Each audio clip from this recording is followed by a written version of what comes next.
요셉 사건을 통해서 채색옷을 입혀라.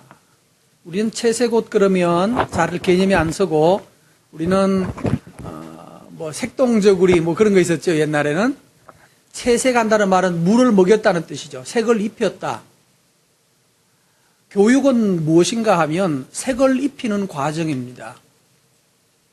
마치 하얀색 흰 종이에다가 어떤 색을 칠하느냐에 따라서 그것이 달라지겠죠. 무엇으로 칠하느냐에 따라서 또 달라질 것입니다. 그리고 칠한 내용이 무엇이냐에 따라서 또 달라집니다.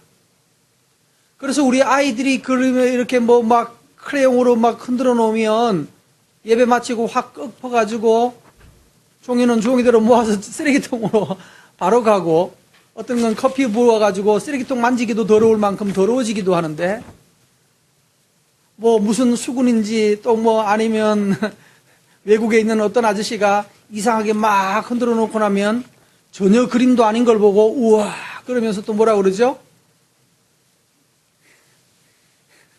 피카소가 이상한 장난을 해놓으면 뭐가 됩니까? 그게 몇 억짜리가 또 되는 거죠. 여러분, 하나님께서 여러분의 속에 하나님의 손길로 하나님의 말씀으로 채색되고 디자인되고 정리되어서 명품 인생이 되시기를 바랍니다. 자주 말씀합니다마는 명품은 가방이 명품이 아닙니다. 아무리 비싼 가방도 좀 더 보통 것보다 조금 더 오래 쓸 수 있을까 말까 그럴 거고요. 두 번째, 비 오는 날 보통 가방은 머리에 이렇게 이거 씩 찢어가는데 명품 가방 어떡합니까? 가슴에 품고 갑니다. 누가 더 소중한 거예요? 나는 벼락 맞아도 괜찮고 나는 머리 다 빠져도 괜찮은데 뭐는 살려라? 뭐 하는 짓이냐 이거예요.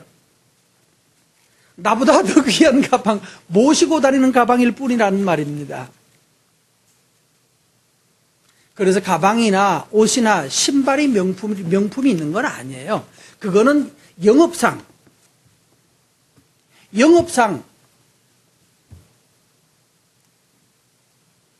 그들이 장사하기 위해서 명품을 만들고 그걸로 좀 떠보려고 노력하는 거고 그게 성공하면 명품이 됐고 그게 성공 안 한 사람들은 하다 안 되면 또다시 이름 바꿔서 똑같은 거 또 만들고 외국에서 있는 그 수많은 명품 가방들, 명품, 제가 아는 집사님이 한 분이 세관이죠? 세관에 있어서 수사요원이었습니다. 그래서 이상하게 뭔가 자꾸 신고가 들어와서 어느 날 저기 의정부 쪽에 어느 곳에 급습을 한 거예요.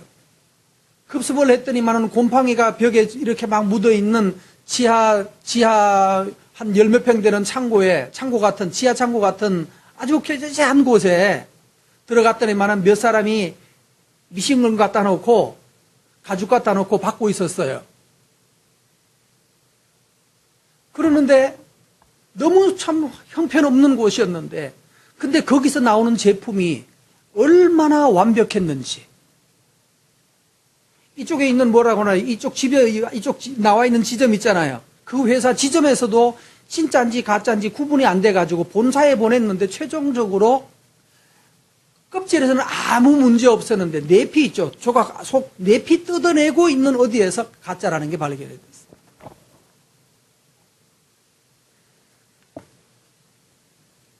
그게 벌써 우리 20년 전 사건이었습니다. 뭐 유럽의 명품이라고 그래봤자 어디서 만든다고요?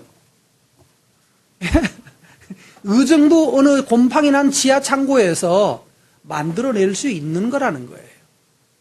한국 본사에서 확인이 안 된 건데 한국 지점에서 확인이 안 돼서 본사에 가가지고 이태리 가서 가짜라는 게 최종적으로 확인이 돼가지고 신고 와서 추적하는 과정에서 그랬다고. 그 집사님이 이 집사님인데 성경 공부하면서 혀를 내둘렀어요. 우리나라 실력이 얼마나 좋은지 완벽하게 모조해야 한다. 그것도 첨단 장비를 갖추고서가 아니라 됐죠. 명품이라는 것은 그래서 어디서 샀느냐가 차이일 뿐이지. 더 다시 말하면 우리가 소유한 것은 명품이 될 수가 없습니다. 어떻게도 복제할 수 없는 것이 있는데 뭔가요? 어떤 방법으로도 복제할 수 없는 것. 똑같은 사람이 만들어도 한 집에서 만들어도 두 개가 똑같이 안 나오는 것. 그게 뭐예요? 예? 사람이랄 것도 없죠. 누구? 나죠. 나. 여러분이 세상에는 단 둘도 없는, 아니 만든 사람 손에 또 맡겨놔도 또 맡겨도 절대로 두 개도 동시에 나오지 않는 사상 초유의 명품이라는 것을 여러분 인정하고 깨닫고 하나님 앞에서 감사하며 사시기를 바랍니다. 어느 집안에 아저씨가 바람기가 있었는지 이래저래 아내가 4명이었습니다. 여자가 4이었어요. 그래서 여기서 몇 낳고 저기서 몇 낳고 그래서 토탈 12를 낳았어요. 그런데 이 집안에는 집안 서로 가족 사이에서 성폭행 사건이 일어나고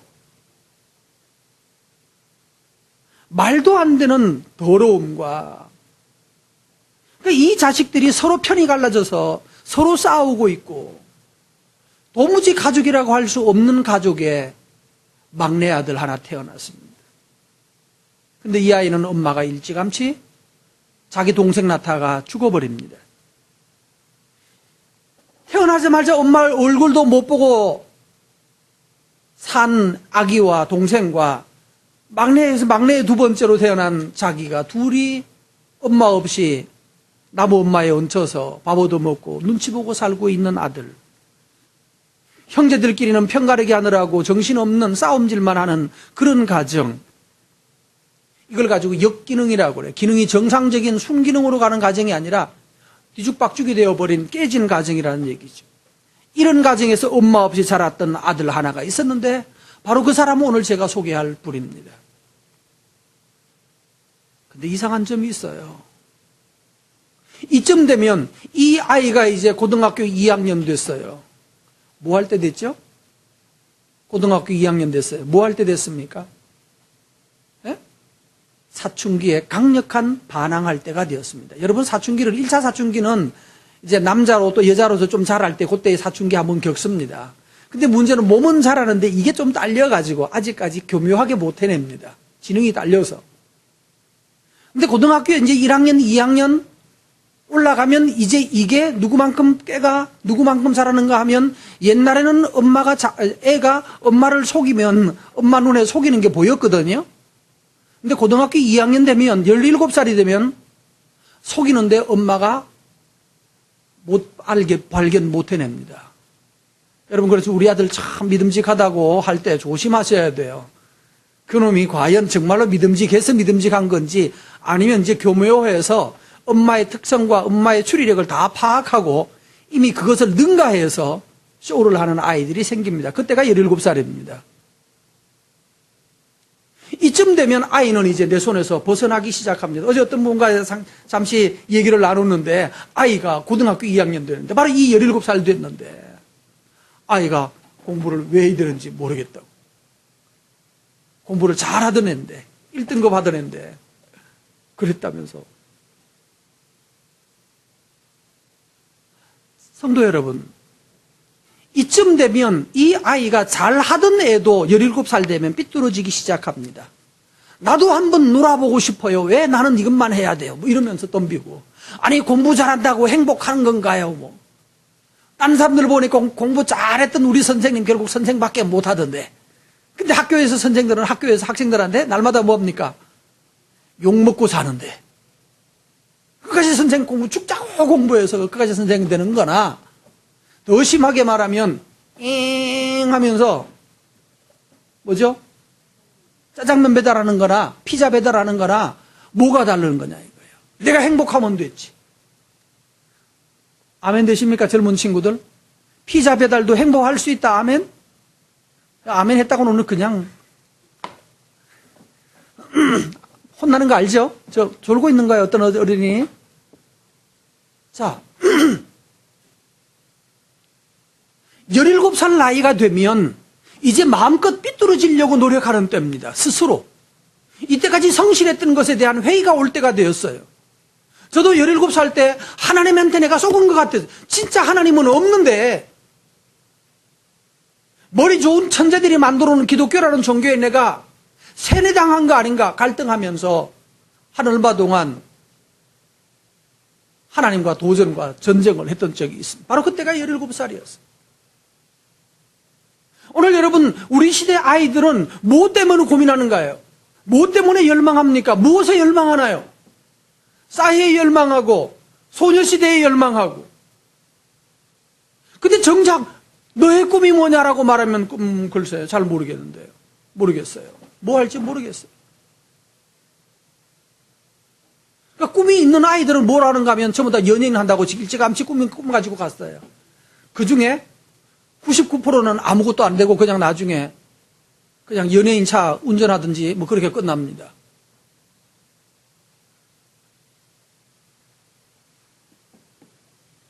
다시 성경 말씀 2절 보세요. 놀라운 일이 있습니다. 읽습니다. 야곱의 족보는 이러하니라. 자, 야곱의 족보가 이러하다라고 말해서 야곱 얘기를 하면 누구 얘기가 나와야 됩니까? 잘못 적은 거 아닐까요, 이거? 여러분, 주보에 내가 나는 전송에는 야곱의 족보는 야곱의 족보는 누구로 시작한다? 그건 바꿔놨네요, 제가. 야곱의 족보는 누구로 시작해야 되는가 하면 야곱이 17살 때 이렇게 나와야 되지요. 근데 지금 성경에는 야곱 얘기가 아니라 야곱의 족보가 이러다 말하면서 요셉이 17살에. 그럼 지금 한 가지 확인된 게 있습니다. 야곱의 역대, 야곱의 자기 인생은 누구로 시작한다? 야곱의 역사는 누구로 시작한다? 요셉으로 시작한다는 거예요. 야곱의 역사가, 나 이대환의 역사가, 내 아이가 17살 된 내 아이 이온유로 나의 역사가 시작이 된다, 이 얘기는 거예요. 뭔가 좀 말이 안 맞는 것 같죠? 그런데 이게 지금 제대로 되고 있는 것입니다.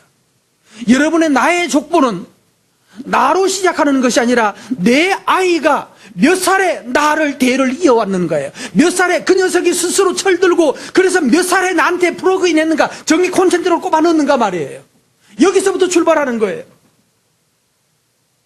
나에게 전기 콘센트를 꼽아서, 이건 콘센트는 아닙니다만 콘센트라고 치고 한번 해봅시다. 17살 됐는데 요셉이라는 아이가, 그것도 막내 아들이, 엄마 없는 자식이 아버지에게다가 콘센트를 꼽아버렸어요. 그리고 아버지로부터 뭐가 내려갑니까? 이 전기가 지금 이쪽으로 내려가고 있는 거예요. 아버지의 정신이 이 아들로 통해서 내려가고 있어요. 근데 이미 이 야곱에게 있어서는 요셉 말고도 위로 10명의 아이들이 있습니다. 10명의 아이들이 저 나이별로 다 있어요. 30, 20, 뭐 순서별로 다 있는 거예요. 40도 넘은 애도 있고. 근데 그 모든 아이들이 다 지나가고 17살 된 11번째 아들이 거기에 지금 플러그를 꼽았던 거예요. 오늘 성도 여러분, 나의 인생의 성공은 어디서 출발하는가 하면 내가 뭐를 이루었다가 아니라 나에게 플러그를 꼽아놓고 나에게 콘센트를 꼽아놓고 그리고 내 정신과 내 삶을 이어가기 위해서 나에게 전기 꼽아놓은, 나에게 플러그를 꼽아놓은 그 아들이 여러분의 인생입니다. 여러분에게 가정에는 여러 아이들 모두가, 모든 아이들이 아빠 나도 그러면서 여러분의 이 콘센트에다가 플러그를 꼽아서 5 자식이 있으면 5 자식이 다 꼽고, 내 놈이 있으면 내 놈 다 꼽고, 새 녀석이 있으면 새 놈 다 그 플러그에 꼽아서 나도 아버지를 이어갈 거야 라고 해서 5명 있는 집안에는 5개의 가문이 일어나고 3명 있는 집안에는 3개의 가문이 일어나고, 이런 역사들이 여러분 가정에 일어나기를 바랍니다. 이래야 집안이 되는 거잖아요. 이래야 역사가 일어나는 거잖아요.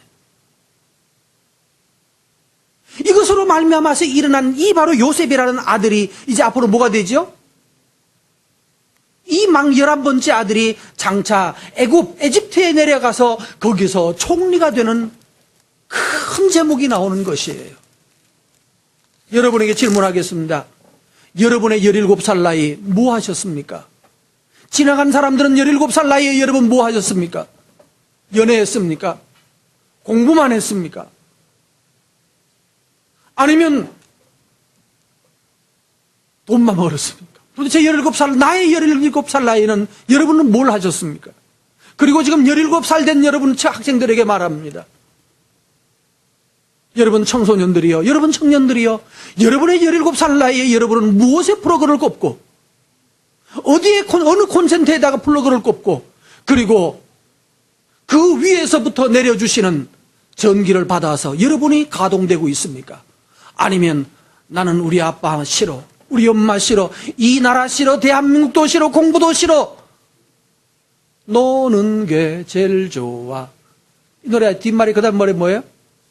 친구들 모여라.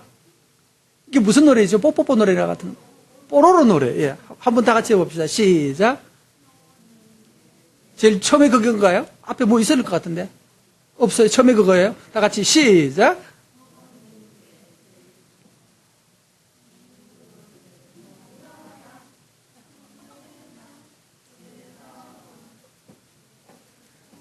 혜민아 어디 갔니? 불러. 네가 불러. 너 저기 있네. 아니 혜민이 말고 누구야? 한번 해볼래? 큰 소리로. 자, 지금 이상한 거 있잖아요. 뭐가 제일 좋다고요? 노는 게 제일 좋아. 친구들 모여서 그 다음 말이 뭔지 모르겠어요. 언제나 즐겁게 놀자 뭐 그런 얘기입니까? 예, 이게 아이들 말 알아듣기 시작할 때 제일 먼저 배우는 노래 아닌가요? 그런가요? 그렇다면 이 아이들이 제일 좋은 건 뭐라고요? 노는 거라고. 그렇게 가르쳤으니까 애새끼들이 이제 놀기만 하잖아요. 우리는 옛날에 우리의 소원은 통일. 통일이 뭔지도 몰랐어. 북쪽이 뭔지도 모르는데 통일이 우리의 소원이래. 그러니까 너 소원 뭐냐 그러면 통일요 이렇게 나온 거죠. 근데 요즘 아이들은 노는 것밖에 안 가르쳐요.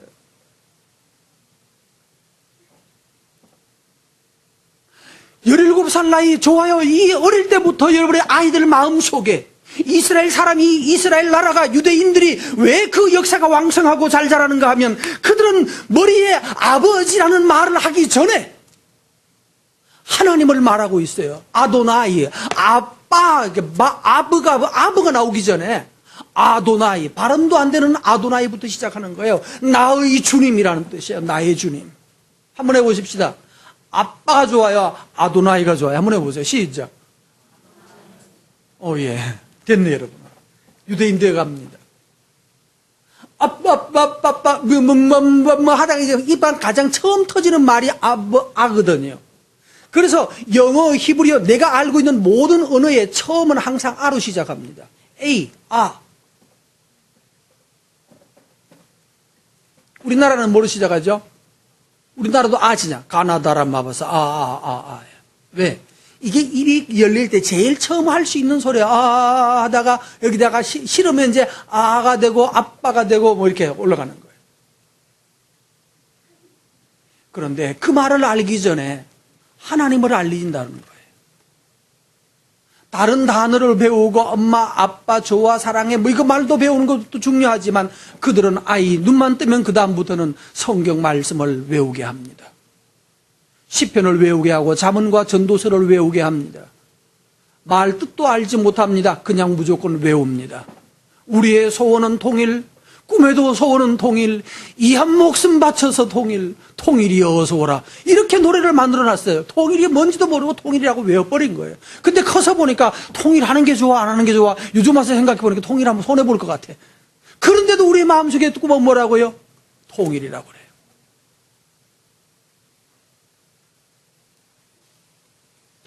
오늘 여러분 우리의 삶에 있어서 무서운 것 중에 하나가 아이들의 마음속에 꿈을 몽땅 뽑아내버렸습니다. 1968년 그 당시 계시던 대통령께서 제가 태어난 것을 알고 저를 그때 태어난 건 그때 이제 철들기 시작했던 나이거든요. 초등학교 들어갔더니만은 그 당시 계시던 대통령님께서 나의 장래를 위하여서 위대한 시를 하나 지어 보냈습니다. 대한교육헌장. 내가 대한이잖아요.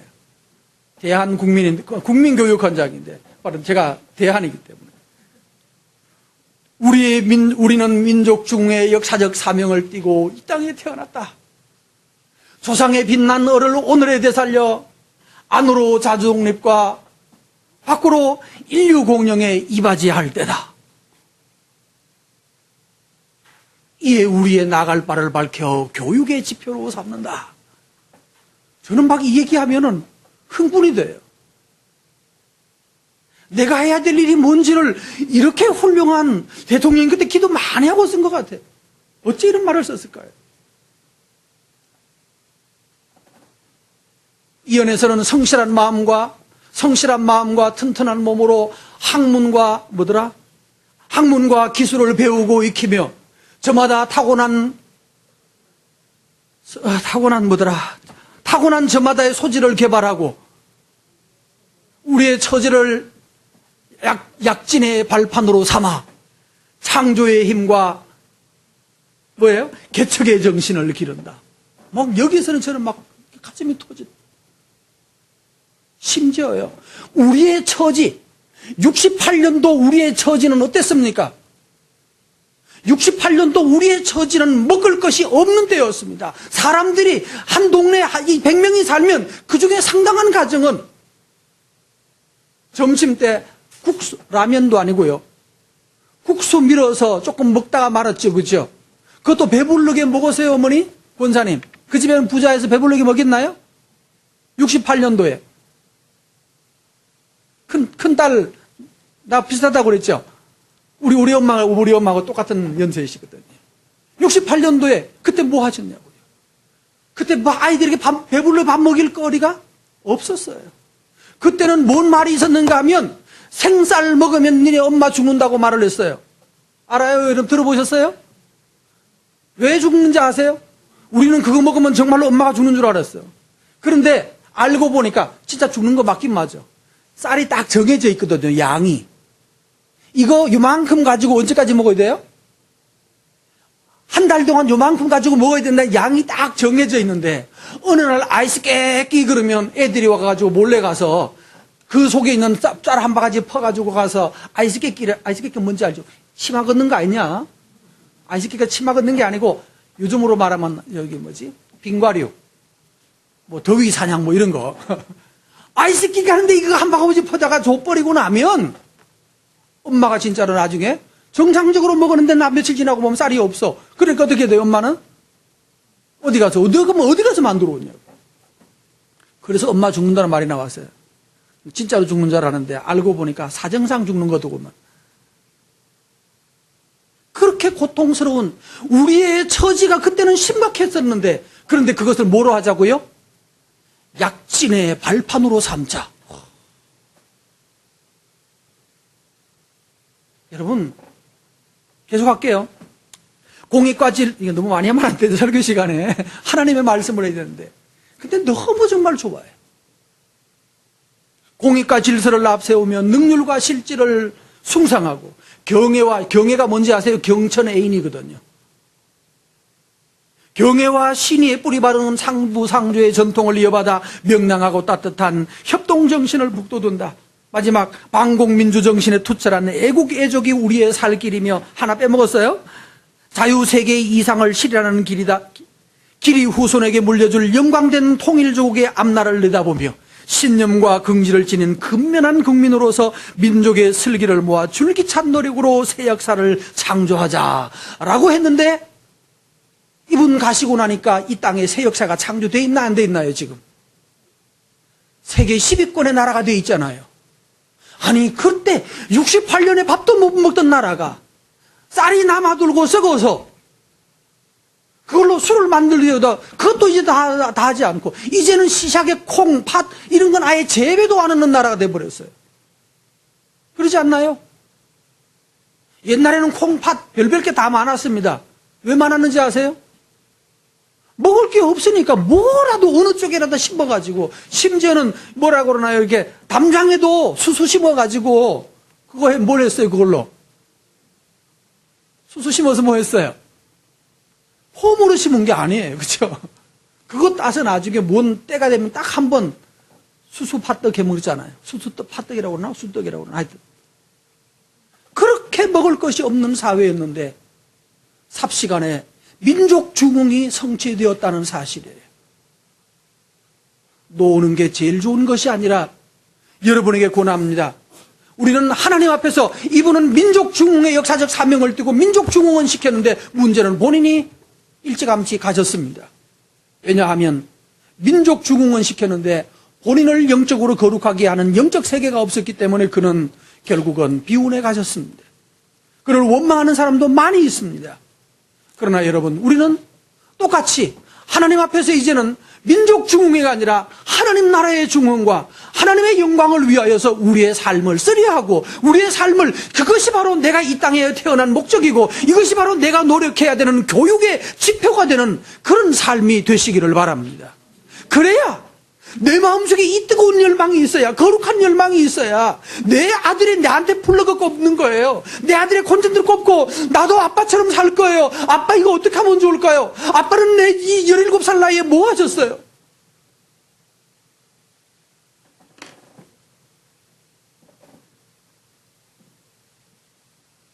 여러분, 그리하여서 여러분의 삶에 하나님을 향하여 플러그를 꼽고 하나님의 말씀에 콘센트 꼽고 플러그 꼽고, 그리고 난 다음에 이 하나님을 따라서, 예수 그리스도를 따라서, 믿음의 선진들을 따라서 하나님을 영화롭게 하는 일을 위하여 여러분의 삶을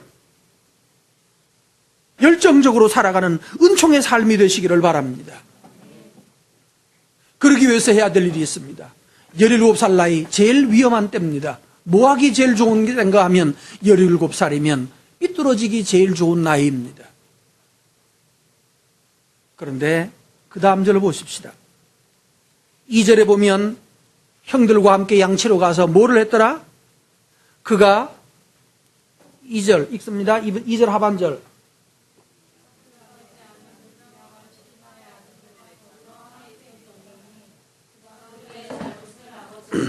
여기에 있습니다.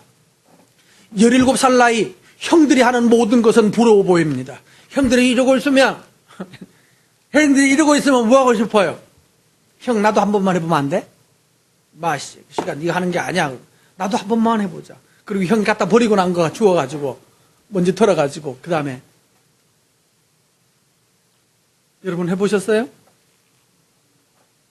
저는 17살 나이가 아니라 10살도 안 되는 7살쯤 됐는데 아마 해본 것 같아요. 그냥 종이에다가, 옛날에 신문지에다가 이렇게 뭘 말아가지고 옛날에 그렇게 피우는 거 있었거든요. 그래서 저도 한번 해봤죠. 뭐 했는가 하면 풀잎 있잖아요. 풀 마른 거를 이렇게 비벼가지고 종이에다가, 무슨 종인지 모르는지 종이에다 싸가지고 불 붙이고 하는데 딱 마셔보고 죽을 뻔했어요. 그리고 다시 그거 진짜 담배는 입에 단 한 번도 대보지 않았어요. 근데 형들이 하는 것, 어른들이 하는 건 다 멋있어 보이거든요. 근데 17살 나이에 형들이 담배 피울 때 같이 담배 피우고, 형들이 술 마실 때 같이 나도 한번 먹어보자라고 하고, 형들이 이상한 짓 할 때 나도 한번 해보자라고 따라다니면서 그 악을 배우는 것이 아니라, 악을 뭐 했다고요? 아버지, 형들이 자꾸 이러고 있는데요 라고 뭐 했다고? 형들의 악을, 여기 이 악입니다. 잘못 정도가 아니라 형들의 악을 아버지에게 말하였더라. 나쁘게 말하면 뭐 한 거예요? 고자질한 거예요. 고자질을 하려고 하니까 문제가 있죠. 고자질을 하면 뭔 일이 발생하죠? 나중에 반드시 혼나죠. 왕따 당하고 얻어맞고 그래야 됩니다. 그러나 여러분, 그것이 죄이거든. 형들이 하는, 친구들이 하는 일이 죄이거든.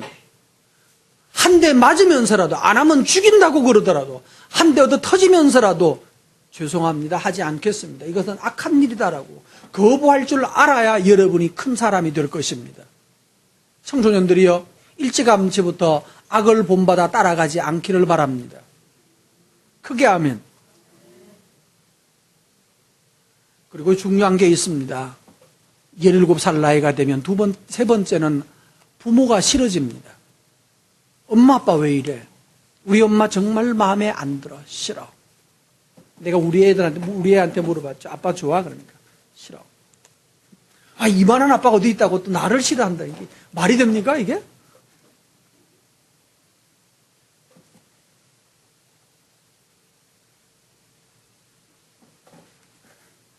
아내한테 아침에 뭐라고 했더니만은, 뭐랬더라? 뭐라고 그랬어요?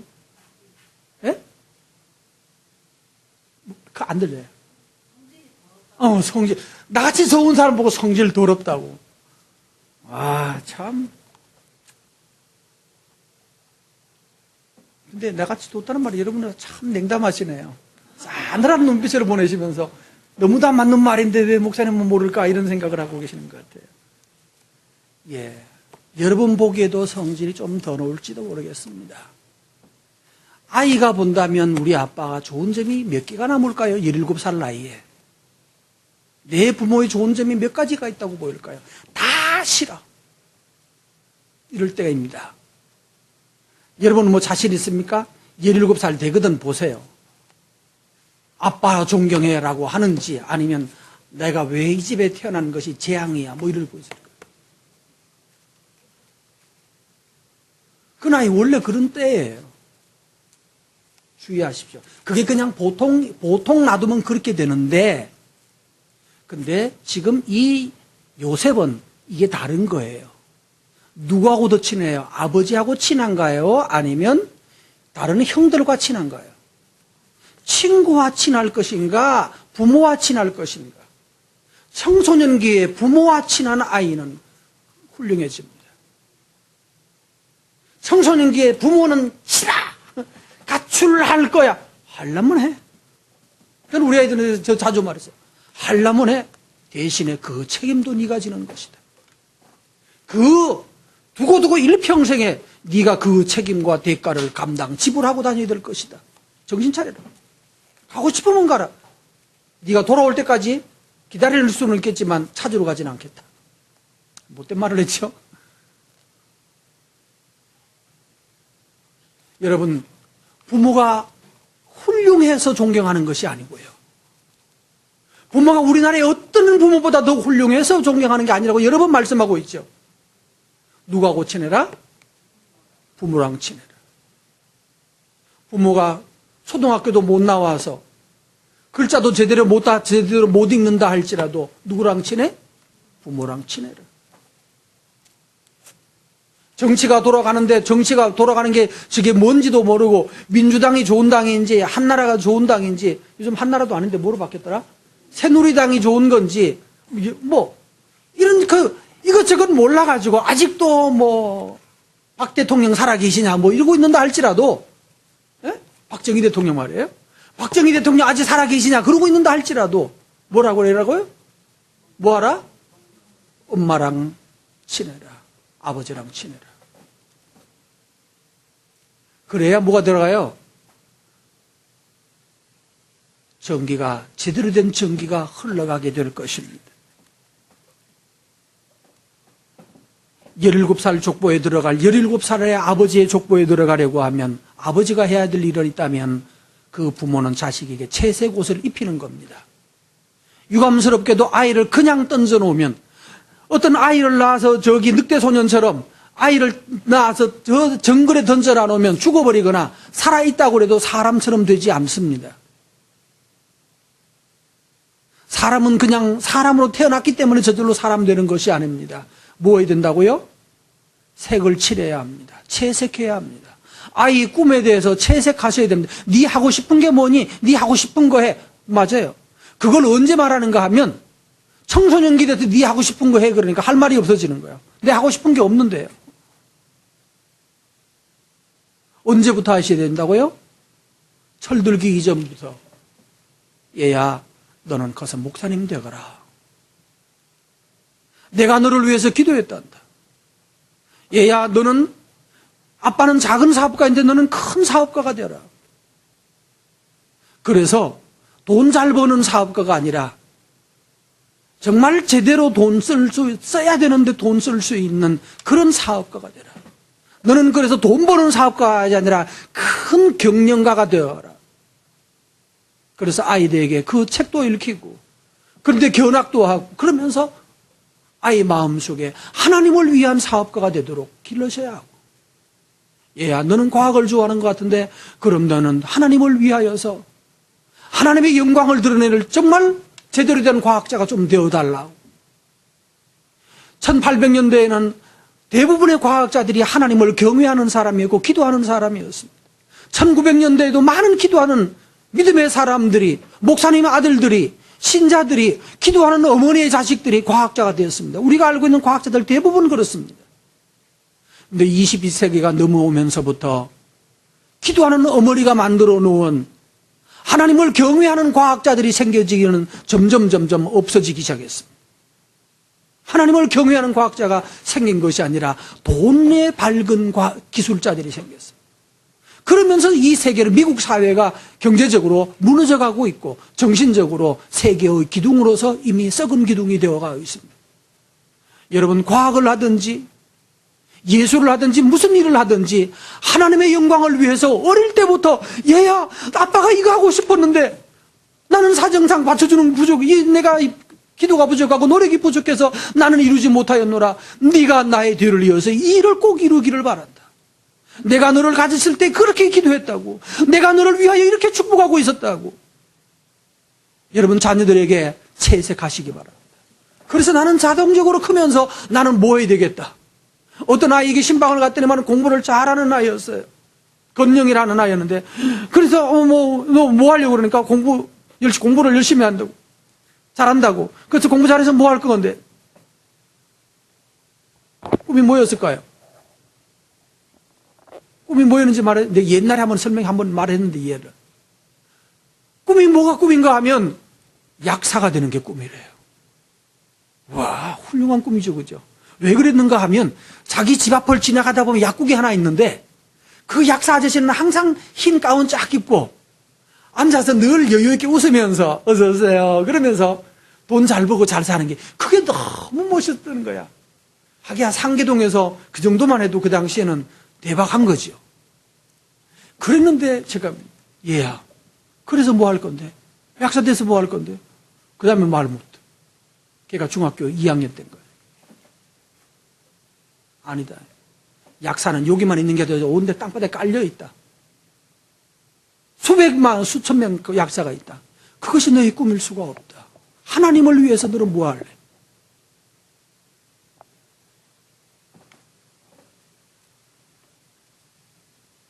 그리고 그 아이가 하나님을 위해서 뭘 하겠다고, 이거 뭐 어떻게 하는지 모르겠습니다만, 그 다음부터 여러분 수련회 하고 나면 뭐 이렇게 앙케이트 조사하잖아요. 제일 존경하는 분 이대화 목사님, 제일 영향을 주신 분 이대화 목사님이래요. 나중에 선생님들이 나한테 계속 말해줘. 그 후에도. 그리고 서울대 갔는데 약학대로 갔는지 어디로 갔는지 혹시 아세요? 어디로 갔는지 하여튼 서울대까지 갔어요. 그 다음에는 제가 정보를 그 다음 못 만났어요. 아마 지금 한 30은 넘었겠죠? 30이나 30도 더 됐을지 모르겠네요. 성도 여러분, 주님을 위해서 여러분이 꿈을 갖게 해야 합니다. 의사가 되거나 판사가 되거나 대통령이 되는 게 답이 아닙니다. 그럼 총 맞아 죽거나요, 감옥에 가거나 그래야 됩니다. 누구를 위해서요? 하나님을 위해서. 그래야 도를 넘어가지 않아요. 여러분, 일찌감치부터 여러분 자녀들에게 채색하시기 바라고, 나는 도대체 잘 모르겠다, 직업을 선택하라는 얘기가 아닙니다. 직업을 선택하라는 것, 직업을 결정하라는 것이 채색이 아니에요. 네가 해야 될 소명을 결정하는 거야. 하나님을 위해서 내가 뭘까? 약사하겠다고 약속 준비하던 애가 어느 날 약대로 가다가 약대 갈 것처럼 말하더니만 확 바뀌어서 딴 거 할 수도 있어요. 그러나 자기의 큰 소명은 하나님이었어요. 이 하나님의 영광을 어떻게 이 땅과 저 다른 세계에까지 심을 것인가? 그 열망의 사람이 되어질 때 하나님이 여러분의 길을 만들어내실 것이에요. 여러분, 둘째로 여러분에게 말합니다. 전 자녀들이여, 꿈꾸는 학생들이 되기 바랍니다. 꿈꾸는 아들들이 되십시오. 꿈꾸는 아들이 되어야 돼요. 한번 더 다 읽어보십시다. 뒤에 가서 보시면 5절 말씀에 가서 보면 읽습니다. 형들이 요셉이 꿈을 꾸고 그 다음에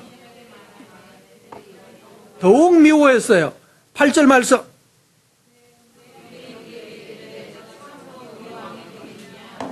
자, 무슨 꿈을 꿨다는 얘기예요? 형들의 왕이 되는 꿈을 꿨다는 거예요. 여러분, 왕이 되는 꿈을 꾸셔야 됩니다. 대통령 되는 꿈 좀 꾸시기를 바랍니다. 여기 대통령 반드시 좀 한 놈 나왔으면 좋겠어요.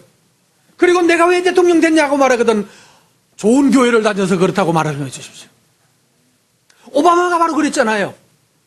오바마 대통령이 흑인이고 출신 성분은 아버지는 저 케냐 사람이에요. 남아프리카에. 그런 사람인데 미국의 대통령이 됐어요. 어떻게 됐는지 아세요? 아버지는 그에게 영향을 별로 못 미쳤어요. 낳아놓고 도망가 버렸거든요. 씨 안 주고. 여러분에게 권합니다. 하나님 앞에서 하나님을 위해서 솔로몬처럼 다윗과 같은 그런 왕이 되기를 꿈꾸는 여러분 되기를 바랍니다. 그거 좀 하세요. 제발 대통령 좀 옳은 사람 하면 됐으면 좋겠어요. 옛날에 우리나라에도 장로 대통령이 몇 사람 지나갔는데 지나가고 나서 끊임없이 욕밖에 안 먹었잖아요. 어느 장로는 장로 될 때는 난리치면서 온갖 교회에 무슨 저기 어디 뭐 시골 자기 고향에서 만든 멸치 한 박스씩 다 보내주면서 표 찍어달라고 그렇게 했는데 장로 되고 나니까 자기가 장로라는 얘기 한 번도 한 적 없고 예수님 예자도 말 못하다가 죽었어요. 아직도 살아계셔요. 누군지 몰라 나도. 멸치하고 상관이 있고. 이러니까 안 되는 거예요. 이건 아닌 거예요. 왜 떳떳하게 나 장로다고. 나는 하나님을 경외하는 사람이기 때문에 대통령이기 전에 내가 먼저 그 더 큰 소속은 내 위에도 나를 지도하는 왕이 계시다고. 국민보다 더 위에 더 큰 분이 계시다라고. 왜 그러면서 나는 내가 믿는 믿음대로 정직하게 하겠다라고. 왜 그 말을 못했냐고. 너무너무 아쉬워요. 그분이 제일 열심히 한 데는 조계사 찾아다니면서 이상한 짓 했어요. 불교 쪽에 뭐 마음을 달랜다고. 아닙니다. 당당하게 내가 그리스도인이라고 밝히고. 그래서 여러분 경제 대통령도 나오시고 법의 대통령도 나오시고 사업의 대통령도 나오시고 정치의 대통령도 우리 가운데 여러분 자식들 가운데 나오게 되기를 바랍니다. 꿈을 꾸게 해야 합니다. 꿈은 저절로 꾸는 게 아닙니다. 자다가 그냥 꾸는 꿈은 개꿈이라고 그래요. 이 아이가 갖는 꿈은 들판에 가서 일하면서 곡식단을 베다가 이미 이게 낫질이라고 그러죠? 낫질 맞나요? 벼 베는 작업. 낫질할 수 있는 나이거든요. 17살 넘었어요. 이 아이가 곡식을 베다가, 보리를 뱄겠죠? 보리를 베다가 거기서 잠들었는데, 보아스가 이번에 타작하다가 잠드는 거 보셨죠? 들판에서. 똑같은 장면이에요. 잠들었는데, 형의 곡식단들과 아버지 곡식단이 나한테 와서 절을 하는 거예요. 또 한 번 더, 그 다음에 또 꿈을 꾸는데, 밤에 자다 보니까, 야, 저 별 예쁘다, 저 별은, 야, 뭐 어떻게 하다. 별 보다가 잠들었는데, 여러 해와 달과 별들이 자기한테 몰려오더니만 자기한테 다 엎드려 경배하는 거예요. 마음속에 뭘 품고 있는 거예요? 나는 우리 가정이 뭐가 될 것이다. 왕이 될 거다? 당신 이스라엘에 아직 왕이 없었거든요. 그럼 뭐가 되는가 하면 이 가정에 내가 뭐가 된다? 리더가 된다는 거예요. 지도자가 된다. 내가 몇째인데? 서열이? 11번째 아들인데 나를 받쳐줄 엄마도 없는데 근데 나는 이 가정을 구원하겠다고 우리 가정을 구원하는 구원자가 되겠다고 작정하라고 그 꿈을 그 생각을 하다가 잠들으니까 해와 달과 별들이 곡식단이 일어나서 절하는 광경을 꿈꾸게 되었다는 거예요. 여러분의 마음속에 우리 가정을 구원하겠다라고 하는 여러분의 지금의 처지를 도약의 발판으로 약진의 발판으로 삼아가시기를 바랍니다. 나는 처지가 나쁘고 나는 형편이 안 좋고 아닙니다. 형편이 영 안 좋으니까 하나님께서는 이 요셉을 어디로 보냈나요? 애굽으로 보냈습니다. 왜 그랬을까요? 이 형들 사이에서는 배울 거리가 없어요. 속이고 거짓말하고 사기치는 것밖에 배울 거리가 없었어요. 그래서 이 요셉은 여기서 이 현재의 형편을 약진의 발판으로 삼아 왕이 되려고 하니까 하나님께서 그를 어느 날 형들의 후원을 받아서, 맞죠? 형들의 후원을 받아서, 다르게 표현하면 형들이 장학금을 줘서 어디로 갔죠? 애굽으로 가세요. 그때 장학금 얼마? 은 은 20 장학금을 받고, 말이 좀 이상한가요? 성경을 아시는 분은 조금 이상하다고 그러겠죠? 다르게 보면 뭐 한 건데? 팔려간 거예요. 돈 받고 팔아는 게 인신매매한 거거든요. 돈 받고 인신매매한 것처럼 팔려갔거든요. 그랬는데 실상은 뭐한 거죠? 하나님이 그를 돈 받고 형들 먹으라고 20 형들한테 가족들 먹고 살 거 해놔놓고, 이해되셔요?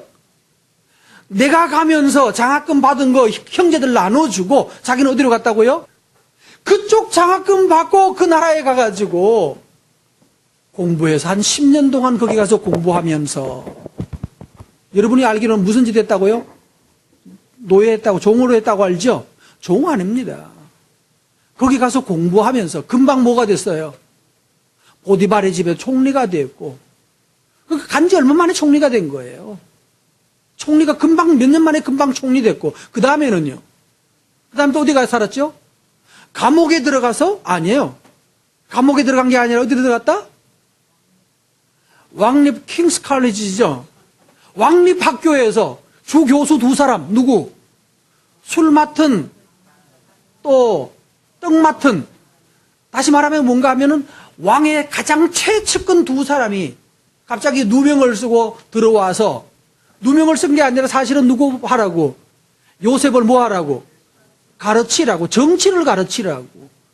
왕의 최측근 2사람을 한 방에 넣어가지고 같이 앉아서 배우고 토론하고 그러면서 정치의 안목을 높였어요. 그때는 애굽의 총리, 보디발의 집에 총리 안 했어요. 왜? 다른 사무 박아서 보면서 하려면 박사학위 받는데 시간이 쫓아서 안 돼요. 박사학위 받을 때는 뭘 해야 됩니까? 알바도 안 해야 돼요. 그러니까 알바도 안 하고 감방에 앉아가지고, 감방이 아니가 뭐죠? 연구실에 딱 3사람이 앉아가지고 지도교수 2명하고, 지도교수 2명이 한 학생을 가르치는데 2대1 수업을 했어요. 이걸 가지고 무슨 레슨이라고 그러죠? 무슨 가회라고 그러죠? 강남 아줌마들이 잘하는 초고액의 쪽집게 가위를 가지고 요 문제 나온다 그러니까, 아니 그건 그렇게 안 나올 거 요렇게 나올 거야. 옆에 있는 또 다른 교사가 수정해 가지고 요렇게 안 나오면 요렇게 둘 중에 하나 나온다. 딱딱딱딱 짚어주는 거예요. 그리고 다 마치고 난 다음에 이제 이 사람을 또 수업 마치고 난 다음에 교수들은 돌아갔어요. 돌아가고 난 다음에는요 또 뭐 했어요? 이제 혼자 앉아서 정리했어요. 그 이제 뭐 하는 거예요? 출석 수업을 마치고 그 다음에 이제 논문 쓰기 시작한 거예요. 그래도 논문 다 쓰니까 그 다음에 뭐로 갑니까? 왕이 불러갔어요. 그리고 뭐가 됐죠? 애굽의 총리로 등극합니다. 몇 살에? 30세 약관에. 여러분, 왕이 될 꿈을 꾸십시오. 지금의 처지를 약진의 발판으로 삼아야 합니다. 하나님 앞에 꿈을 꾸고 기도하고 나아가면 하나님이 뭐 하신다? 하나님이 이루어 주십니다. 만날 사람 만나게 하시고 교육받을 거 받게 하고 유학 보낼 거 보내주시는 하나님입니다. 갈 때는 노예로 가는 것처럼 팔려가는 것처럼 죽는 것처럼 보일지도 몰라요. 그러나 여러분, 꿈을 가진 백성은 하나님이 절대로 죽이지 않습니다. 하나님을 위해서 열망을 가진 사람은 중간에 병나 죽지 않습니다.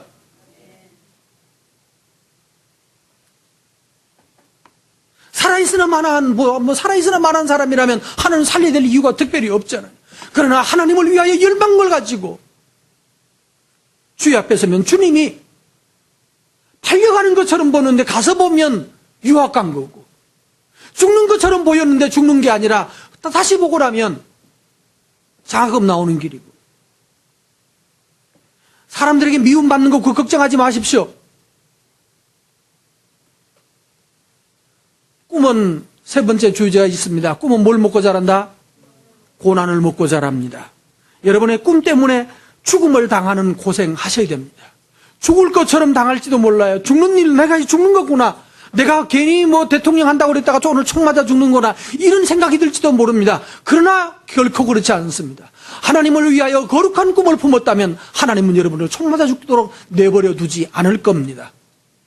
총을 쏴도 총알이 여러분을 뚫지 못할 것이고, 어떤 사람이 칼로 얼굴을 긁어도 그 핏줄을 피해갈 것입니다.